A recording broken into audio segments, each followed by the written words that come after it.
जय शनिदेव, जय श्री राम। हर्ष भैया की ओर से सबको प्रणाम।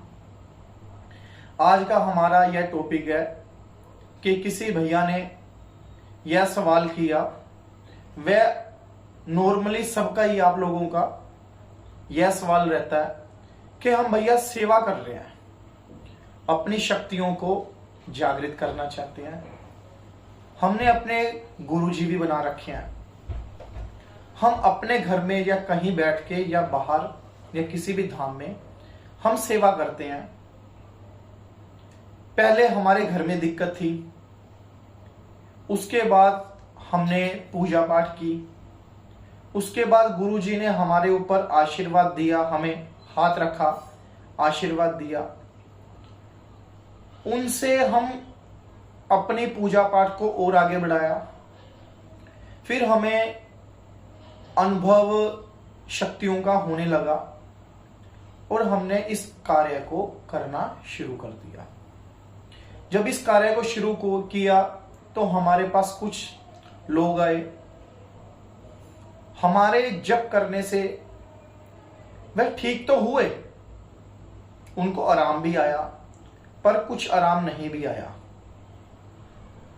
यह सब होने के बाद भी हमें पता नहीं लगा कि उस भाई साहब में क्या था क्या नहीं, उसमें पॉजिटिव ऊर्जा थी या नकारात्मक ऊर्जा थी। कहने का भाव हमारा ये है कि वे पुष्टि नहीं कर सके। यह बहुत लोगों का सवाल है। कई लोग हाजिरी के रूप में पुष्टि करते हैं और बताते हैं, कई लोग सिंपल ध्यान करके, कई लोग है चावल पे देखते हैं, कई लोग है गेहूं पे देखते हैं, कई तो ऐसे भक्त हैं जो तामसिक शक्तियों के उपासक हैं और मां भगवती के उपासक हैं। कई वो अपनी आंख बंद करके ध्यान करते हैं और अगले की समस्या को जान लेते हैं। कई भक्त ऐसे हैं जिसको सिगरेट कह लेते हैं और कई अन्य अलग अलग चीजें हैं जिसपे वह देखते हैं। कई लोग तो ये कहते हैं कि हमें पता चल जाता है कि अच्छे से हम पहुंच नहीं पाते। उसका कारण आज हम बताएंगे।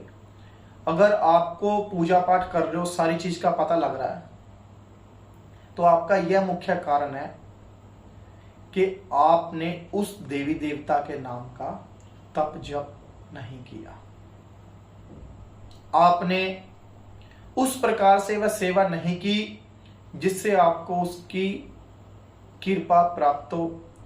वह आने वाला जो आपके द्वार पे है उसकी आस है। दूसरा, जिसको आपने गुरु बनाया है उसका आशीर्वाद है। तीसरा, जो आपके दरबार में ज्योत जल रही है उस ज्योति का एक अलग ही दृश्य है, जिसको वह देखते ही आपके उनके दर्शन करते ही सारे कष्ट दूर हो जाते हैं। आप वहीं के वहीं हो, आप वहीं के वहीं हो। आपकी शक्ति उस प्रकार से प्रचंड नहीं है कि आपको लोगों के बारे में पता नहीं चल रहा। इसके लिए आपको तप करना चाहिए, जप करना चाहिए, माला से जाप करना चाहिए, हवन करना चाहिए, आहुतियां देनी चाहिए। जो आपके इष्ट को बहुत ज्यादा प्रिय है वह भोग में देना चाहिए। पूजा पाठ करके आपको देव दर्शन की अभिलाषा करनी चाहिए। कई लोग तो ऐसे हैं कि कहते हैं गुरुजी हम कर करके भैया जी ये थक लिए, हमें फिर भी लोगों के बारे नहीं पता चलता। वह पता इसलिए नहीं चल रहा, कहीं ना कहीं किसी भी तंत्र के माध्यम से या आपके घर परिवार की कोई पुरानी क्रिया करी गई थी जो अभी तक नहीं निकली। दूसरी, आपके ऊपर किसी ने तंत्र कर दिया है, आपके देवी देवता कार्य ना करें। तीसरा, आपका ध्यान अपनी पूजा पाठ से, अपनी गद्दी से भटक चुका है। जब आप सेवा में बैठते हो तो आपका ध्यान सिर्फ पूजा पाठ में होना चाहिए अगर आप लोगों की पुष्टि करना चाहते हो। पुष्टि आपकी 3 प्रकार से होती है कि आपको देवता किस माध्यम से बताते हैं। एक तो देवता आपको अपनी तरंगों के माध्यम से बताते हैं। दूसरा, आपके मन में भाव पैदा होते हैं। तीसरा, जब आप आंख बंद करते हो वही दृश्य दिखता है जो आपको दिखना चाहिए किसी पर्सन के लिए। किसी किसी को कान में आवाज आती है, फिलहाल आती होगी, मैं इस चीज को कम मानता हूं क्योंकि आजकल लोग नौटंकी करके ज्यादा बताते हैं। मेरा मानना यह है कि आप किसी भी इष्ट की सेवा करते हो, वे आपके दिल दिमाग की तरंगों में रहते हैं और आपके मन में भाव उठता है, आपको प्रेरणा मिलती है। आप उस प्रेरणा से या लिख के दे सकते हो या आप किसी को अपने जिह्वा से बता सकते हो, बोल सकते हो।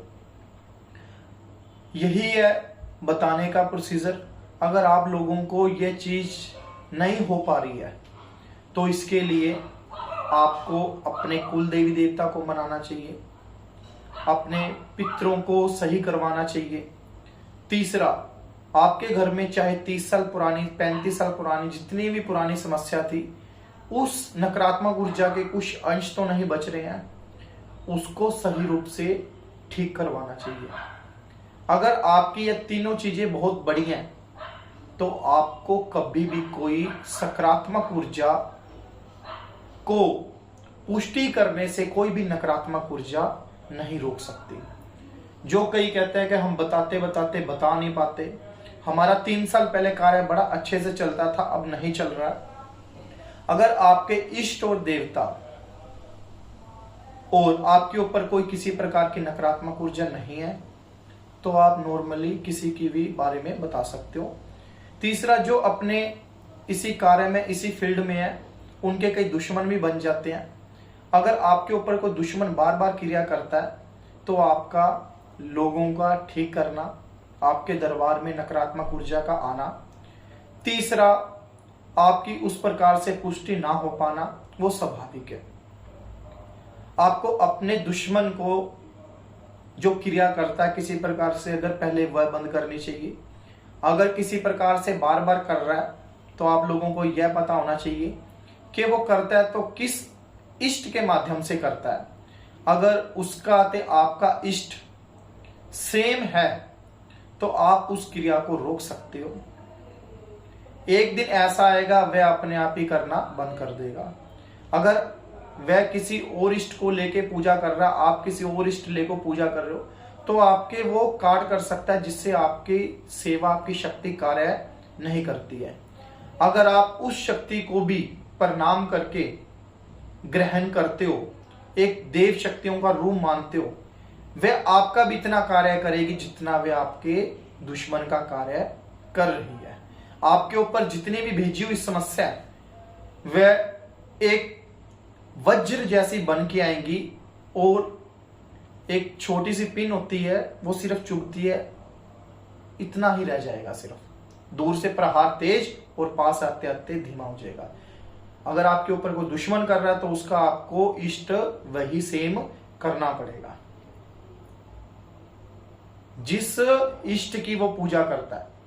अगर आपको वह नहीं पता वो किस इष्ट की पूजा करता है तो भगवान शंकर से ही तंत्र शुरू हुआ है। अगर आप अपने भगवान शंकर को भी दिल से मान के प्रार्थना करके पूजा करो तो भगवान शंकर अपने गणों के ऐसे ऐसे अवतार आपके सामने एक दूत के रूप में खड़े कर देंगे जो आपके दुश्मनों से लड़ने के लिए सहायक रहेंगे। हम अपने मेन टॉपिक पे आ रहे हैं कि आपको इस कारण से पता नहीं चलता। आपके इष्ट पक्के होने चाहिए, सेवा पूजा पाठ होनी चाहिए, गुरु के होने के बावजूद भी। आप लोगों को यह बताना चाहता हूं कि कुछ कारण से आजकल लोग गुरु पे इल्जाम लगाते हैं, करते हैं। कुछ शिष्य की भी गलती होती है। आप सिर्फ भगवान शंकर को गुरु माना करो। हाँ, शिक्षा हर किसी से लो, शिक्षा हर किसी से लो, गुरु एक होना चाहिए। गुरु एक है तो आपको सब कुछ मिलेगा। अगर आप दर दर भटक के कभी किसी को कभी किसी को कभी किसी को गुरु बनाओगे, आज गुरु पूर्णिमा पे उसको माला पवा दी, आज दूसरी गुरु पूर्णिमा पे किसी और को हार चढ़ा दिया, तीसरी गुरु पूर्णिमा पे आपकी फोटो किसी और गुरु जी के साथ है, इसका मतलब आप अपने बाप के एक के पक्के ही नहीं हो, आपका देवता इष्ट के पक्के नहीं हो। आपको एक ही गुरु अपनाना चाहिए। हाँ, विद्या हर किसी से ले सकते हो पर गुरु एक रहना चाहिए। यह कारण था कि आप में हाजिरी भी आती है, काम भी होते हैं, ते मतलब आप सेवा भी करते हो, दरबार से ठीक भी हो रहे हैं, आपकी पुष्टि क्यों नहीं हो पाती? अगर आपके ऊपर ये नकारात्मक ऊर्जा किसी प्रकार से, तब जब से किसी गुरु के माध्यम से हटाइए। यही हमारा मैसेज था। जय शनिदेव, जय श्री राम।